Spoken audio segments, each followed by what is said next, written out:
vamos para uma parte são as neuras do Uhum. episódio. Para você ficar ligado, as neuras são as dúvidas que surgem, seja do nosso time, da galera que manda pra gente. Inclusive, fica o convite, mande suas neuras sobre tecnologia, que a gente está de olho aqui, e aí a gente consegue jogar numa conversa para algum convidado que faça sentido. Então, a gente vai esclarecer, trazer o seu ponto de vista sobre algumas neuras. E uma que eu achei muito legal aqui, que a gente não conseguiu tocar nesse ponto ainda, é sobre sustentabilidade. Deixa eu só... Uhum. Aqui, ó, sustentabilidade de consumo. A automação reduz o desperdício ou cria novas demandas energéticas? Um Uhum. ponto Legal, importante. bom ponto. Eu diria que ela reduz até pela possibilidade de você não precisar deixar os produtos acesos o tempo todo, ligados o tempo todo. Então vamos pegar uma lâmpada. Pessoas que dormem com luz acesa. Minha mãe, de novo, trazer minha mãe novamente, por exemplo, Beijo. aqui.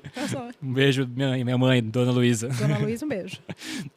Minha mãe, por exemplo, dorme com a luz acesa. Foi o primeiro produto, inclusive, que eu automatizei para ela.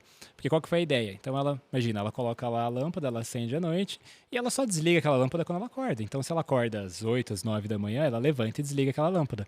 Então eu automatizei aquela lâmpada, coloquei uma lâmpada inteligente, falei, que horas eu posso desligar? Às 6? Ela, pode ser. Então eu desliguei às 6, porque o sol nasce às 6, lá está iluminado, e ela desliga. Então se eu parar e pensar a longo prazo, imagina, aquela lâmpada que ficaria ligada durante 8 horas, agora ela está ligada durante 6.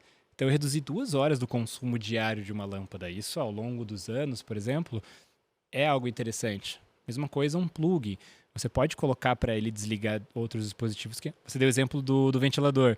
Talvez se você não tivesse o plug, você teria que passar um tempo, até um momento que você teria que acordar no meio da madrugada e desligar ele. Mas talvez vai ter uma noite que você ia dormir a noite toda. Então, assim, você tendo um plug e programando para ele desligar, você consegue realmente trazer economia para os dispositivos. E eu acho importante também a gente falar sobre a educação do descarte, né, desse tipo de material. Acho que é um ponto que a gente fala pouco ainda, né, sobre tecnologia.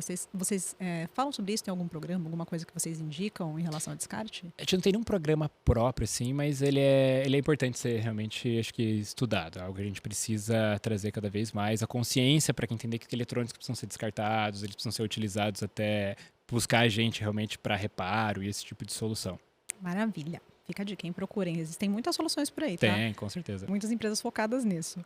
Um outro ponto também que eu acho legal, que é bem atual, né? Até onde vai a praticidade antes de virar dependência tecnológica? É legal, esse é bem importante. Acho que a gente deu o exemplo da lâmpada, né? Acho que a gente trouxe vários exemplos. Tipo, às vezes você tá meio, entre aspas, preguiçoso, você tá no sofá, você não quer sair e acender a luz. Então, assim, eu diria que isso é muito particular. É muito difícil dizer o quanto, por exemplo, isso aqui é só preguiça de ir lá e acender.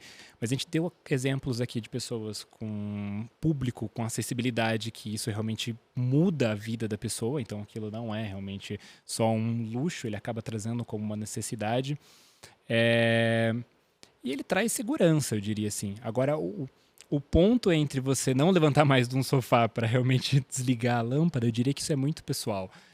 Mas eu acho que é uma preocupação válida. Eu diria que, assim, não deveria ser algo onde as pessoas dependam 100% da tecnologia. Eu acho que é importante, eu como maior ativista dessa bandeira de casa inteligente, eu acho que ela traz muitos benefícios.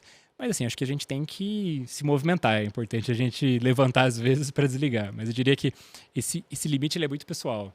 Eu concordo. Acho que a gente tem que ficar atento em tudo que a gente usa de tecnologia, né? A gente está sempre testando as coisas, trazendo o melhor para vocês, mas todo mundo tem que ter sempre falo, um consumo consciente de tecnologia e de produtos de maneira geral.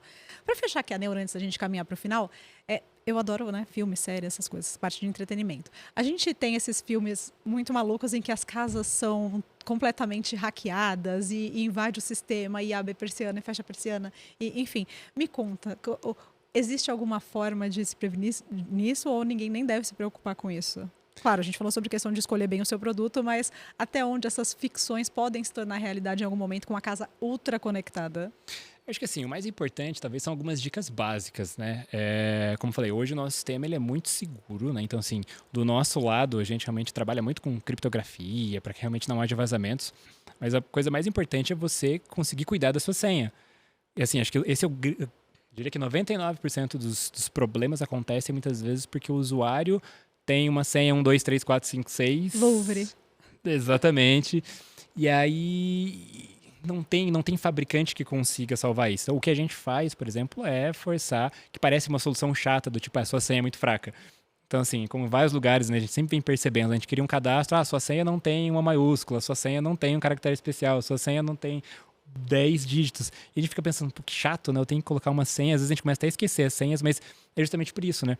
Porque tem estudos, né? Se você olhar, conforme mais complexo a senha é, assim, um hacker em geral que roda um programa, uma senha super simples, ele leva segundos para decifrar. Uma senha média, ele já vai levar horas. E uma senha complexa, ele vai levar anos. Então, assim, ele não vai colocar um software para rodar se a sua senha vai levar anos para ser decifrada. Então, assim, eu diria que essa é a primeira premissa. Tipo assim, criem senhas complexas. Eu acho que não utilizem a mesma senha em todos os lugares. Porque muitas vezes, esse é um erro comum também, né? A pessoa tem a mesma senha em todos os lugares. E assim, eu consigo garantir o nosso dado. Mas se você tem a mesma senha que você usa, por exemplo, num marketplace duvidoso e aquela senha vaza, talvez aquela senha pode ser a mesma senha que é utilizada no nosso aplicativo, que pode ser utilizada em outros lugares. E aí você perde não só uma coisa, você perde outros acessos, né? Então eu diria que são essas duas coisas, né? Cuidar para não ter a mesma senha em todos os lugares e ter uma senha segura. Perfeito, adorei as dicas e troquem periodicamente também as senhas. É difícil, é chato, mas tem gerenciador de senha também. A gente tem tecnologia a nosso favor para isso também. Exatamente.